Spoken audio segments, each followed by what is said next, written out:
Ada orang kata tengok dakwah Nabi tak berkesan, dakwah Nabi tak sampai. Hang tahu mana? Dah kita duduk baca Quran, kita semayang bang, ni main mana ni? Ini kesan dakwah Nabi lah. Sebab tu kena kasihkan Nabi. Dah Nabi tak ada, kasihkan siapa lagi? Waris Nabi, para alim ulama, tuan-tuan guru, kena kasihkan mereka. Ikut mereka, insya-Allah. Tuan-tuan, kena kawan untuk guru. Kalau kita silap, kita jauh, tanya nasihat mereka, nasihat dia. Jadikan guru kita sebagai murabbi kita. Ada kawan saya, dia orang belah Pantai Timur sana lah, belah Terengganu. Dulu ni dia, Allahu Rabbi, memang tak minat ke masjid lah tuan-tuan. Cerita lagu tu lah. Dia tengok orang pergi masjid surau, dia meluat, tak nak cakap, dah benci dia. Dia tengok orang pakai lebih putih, dia meluat dah. Allah, dia meluat, tak tahulah hati. Kerja dia pagi pergi kerja, balik petang lepak kedai kopi mengeteh sampai pukul 8 malam. Balik esok tidur, cuti, hari cuti pergi makan tom yam, bawa anak bini. Hujung minggu pergi mandi kolam, terjun sungai. Begitulah. Tapi tak tahu apa Islam ke, sejarah Islam, tak tahu apa nak jadi negara ke, nak jadi masyarakat ke, tak ambil tahu. Nak jalan dunia ni ke, tak ambil tahu. Orang hina Islam pun tak ambil tahu. Kehidupan dalam masyarakat kita pun tak ambil tahu. Kehidupan kita, kita nak beli barang tu, nak beli barang ni, nak barang tinggi ke, murah ke, mahal ke, tak ambil tahu.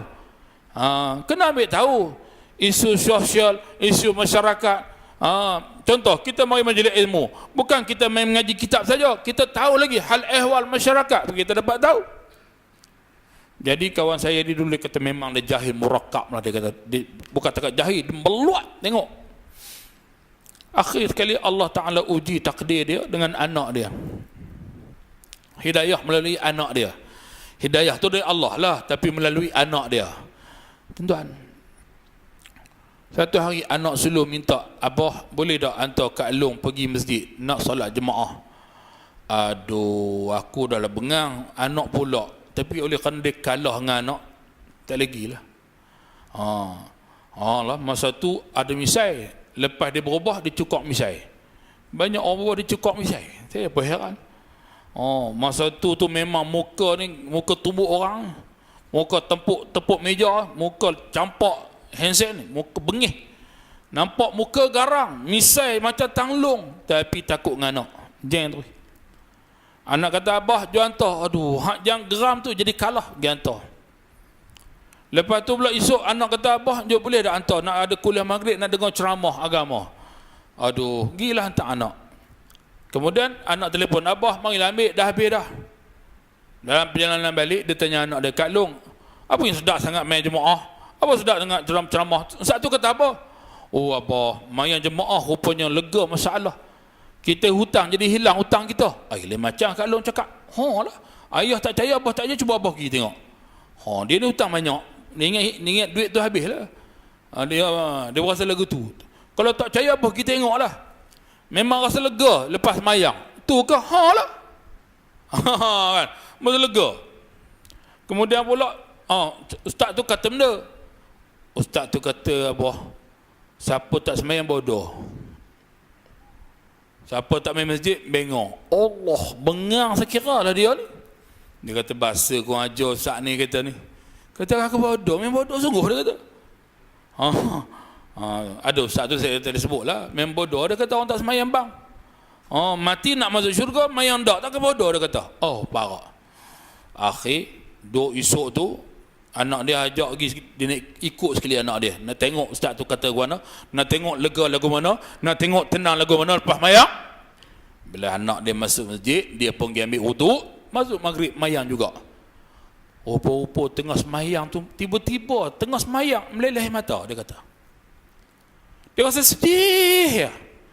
Rasa sedih, pilu ya. Pelik ni. Kan. Muka ni, muka nangis ni. Muka garang. Nangis jugalah bila tengok Inustan, nangis lah. Tengok Bobby gak Sanggam gak, tengok nerak terus lah. Ni ada juga pasien lagu tu. Jadi dia tak ada arah.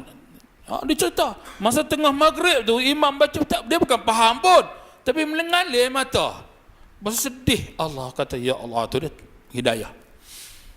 Lepas mayang tu kata, apa aku rasa lega kepala, apa aku rasa tenang sangat. Sebelum ni serabut ya, dia kata. Rasa masalah. Ini kerja Allah. Bila kita semayang ni, Allah Ta'ala buka hidayah, Allah Ta'ala terangkan hati kita, Allah lembutkan hati kita, sejukkan hati kita, Allah bukakan barakah pada kita. Bila semayang. Tapi kalau tak semayang, berkat Allah keluarkan keberkatan pada wajah kita. Allah datangkan dengan muka yang bengih, muka kusut. Muka tak cukup. Tak akan dapat ketenangan kalau tak salat. Rasa lega. Dalam nangis lega pula. Lepas tu dia duduk dengar ceramah ustaz. Rupa-rupa tengah dengan ceramah tu dia rasa Allah buat apa sedap sangat. Rasa makan mi goreng sedap dah. Lekas dengar kuliah maghrib, sedap pada mi goreng lagi. Maknanya kesan lah tu. Kesan. Lepas pada tu dia pun setiap kali mana-mana pengkuliah ustaz-ustaz tuan-tuan guru datang, dia ambil nombor telefon, dia ambil gambar, dia minta izin nak jadi anak murid. Dan dia minta izin nak berkawan. Tak apa, tak ada masalah. Termasuk saya, dia datang. Ada masalah, tanya. Tak ada masalah pun, tanya kesihatan. Kita pun, bila orang lagu tu, kita pun sentiasa, jangan lupa solat, insyaAllah Ustaz. Jangan lupa Quran, insyaAllah. Kita nasihat antara satu sama lain. Alhamdulillah sekarang ni, dia mendapat satu jawatan dia, naib ustaz. Kan senang nak dapat naib ustaz. Dia tak ustaz lagi, cuma naib ustaz. Muka macam ustaz dah, kedudukan dia, perangai dia, akhlak dia. Ya Allah. Kemudian pula pangkat naik, rezeki murah, rumah ada, boleh buat rumah, tukar kereta. Dia pun heran, kok mana mari duit ni? Kalau tidak sebelum ni rasa duit tak cukup sekarang, dia kata. Duit tak cukup, gaji 10,000 lebih. Dia kerja Petronas, offshore pula. Duit banyak, tapi rasa tak cukup. Tapi trik ni, Allah, duit cukup, banyak, boleh bantu orang, boleh tolong orang, amilin orang bekerja untuk Islam, boleh support ni. Lain macam pula dah. Ni kita Allah Ta'ala datangkan bantuan. Ni sebab itulah nak elok kita hari ni berdamping dengan orang-orang yang beriman, orang-orang yang bertakwa, para alim ulama. Mudah-mudahan insya-Allah kita mendapat petunjuk dan hidayah daripada Allah Subhanahu wa taala. Tu cerita kawan saya. Bismillahirrahmanirrahim. ومن يتق الله يجعل له مخرجا ويرزقه من حيث لا يحتسب ومن يتوكل على الله فهو حسبه إن الله بالغ أمره قد جعل الله لكل شيء قدرا